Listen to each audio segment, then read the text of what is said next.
ॐ श्री गणेशाय नमः। ॐ श्री हनुमते नमः। ॐ पंचमुखी हनुमते नमः। पंचवक्त्रं महाभीमं त्रिनेत्रं च महाबलम् सिंहिका गर्भसम्भूतं हनुमन्तं नमाम्यहम्। ॐ हं हनुमते रक्ष रक्ष सर्वतो माम्।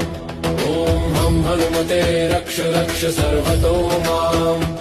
ॐ पूर्वे हनुमान् कपिमुखधारी रक्षतु माम्। दक्षिणे नारसिंह वपुर्मान् सदा पातु। पश्चिमे गरुडरूपवान् रक्षतु।